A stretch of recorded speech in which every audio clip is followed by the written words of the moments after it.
Alright everyone, we have a new propaganda vector. They are now proclaiming that Tulsi Gabbard is being argued for by the Russians, that some of the support for her is coming from Russian bots, which of course is ludicrous. Like, they've never even proven that there's any systemic reality to the Russian bot claims. Of course, there will be Russian propagandists, as well as Russians who just weigh in on US politics. I weigh in on Russian politics. It doesn't make me a bot or a troll or a propagandist. It makes me someone with a political opinion. I suppose they assume that it's a matter of numerics there. Not that the US doesn't have a lot of bot accounts too. I remember, spoken of this, I remember back in the early days, like 2007, there was a story that the Air Force had like 10,000 sock accounts on Facebook designed to sway conversations about the US military and the war in Iraq and stuff like that. It was like, you know, kind of dystopian. No, it happened. So, I mean, there could be some propaganda going. But this is actually deep state reverse psychology. I'll tell you, you'll always look at who benefits from a claim. This claim primarily benefits a bunch of Democrats who want... Tulsi Gabbard is a further right Democrat in many ways. They're going to do the thing where they'll try to push her off. What they're trying to do is get disaffected Trump voters to swing to her. The idea is, well, she'll be the pro-borders Democrat, the less anti-guns or sort of rabid Democrat, sort of a right-winger with a D after their name. They're hoping to get some of the loose supporters of Trump to say that the argument that they'll make, the real propaganda, they'll astroturf. And they'll say, well, Trump hasn't built his wall, he's abandoned us, we need to find somebody else. Tulsi Gabbard is our gal or something. They'll do this. Meanwhile, talk about the fact that it's a Russian propaganda campaign when really it's a deep state reverse psychology campaign. And that will actually get some of those Trump fans to say, well, if she's being smeared with the Russia brush, she can't be all that bad. And so people who never would have considered her because they kind of like Trump and they're not Democrats, they'll swing over to her. I think that's what they want to happen. It's also a way to cause chaos within the race. Look, if you look at the currently aligned Democrats, you know, within the primaries, it'd be a very boring race ultimately.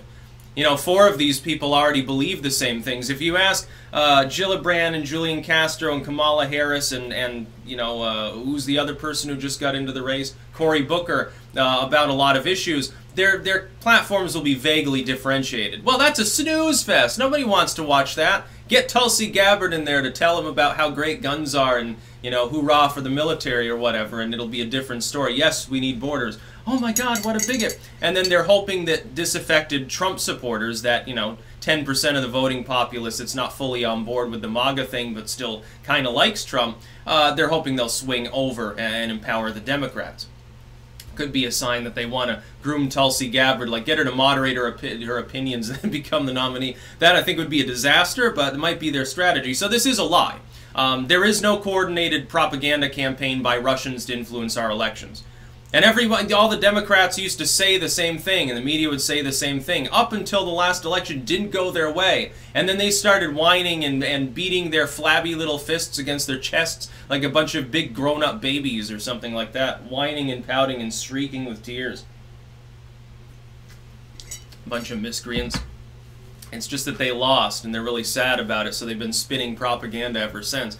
But now their propaganda budget's lower because of the impending re-shutdown, which will probably happen. By the way, what if Trump gets his wall? Then he might as well not bother with the Gabbard strategy. But I can see through it. Yeah, this is a reverse psychology campaign. It's going to be coordinated. Watch. They do stuff like this because traditionally it's worked. It's just less effective now because people who actually know what's going on and understand the nature of communication a bit, like myself, can dispel that propaganda early and often and really inoculate people against it. What I would tell you is that you will probably be approached by various totally anonymous, totally grassroots individuals that are MAGA hat wearers just like you, trust us, on various forums and places that'll be speaking nicely about Gabbard and saying, well, maybe she could be the Trump alternative. She seems sensible. Yeah, maybe the Democrats aren't all bad. This one's okay. So they get their deep state pawn back in power. That's what they're hoping for. That's at least what I think is going on. Could be wrong. Maybe Putin really... For some odd reason, Putin wants a potentially non-viable Democrat who really supports the U.S. military to be... Why is it that Putin keeps backing people that are anathema to Russia expanding on the world stage? People who actually want to fund the U.S. military more and who want to crack down with these trade deals and grow the U.S. economy. That's the opposite. If Russia wanted to fuck around with the United States, then Putin would come out and back someone like Tulsi Gabbard. I mean, not Tulsi, Kamala Harris or something like that, or of Hillary Clinton. You'd say, I'll shill for Hill 2020. It's time again. It was funny, there was a Ben Garrison cartoon the other day where it showed, like, Hillary Clinton as Puxatawny Phil, and her shadow says 2020. So I don't think she's going to run. Podesta already came out and pretty much alluded to the fact that she's not planning.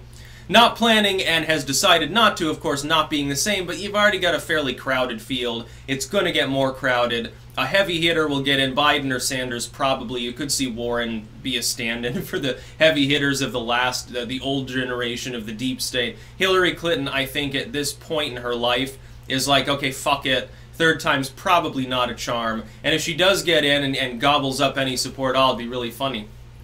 It'd be really funny if she unleashes the billionaires on her fellow Democrats, although I think in that sense, they might just weaponize Gillibrand against her, in all honesty, because she's the closest approximation ideologically, only she's 20 years younger and actually knows how to stand there and not fall over randomly.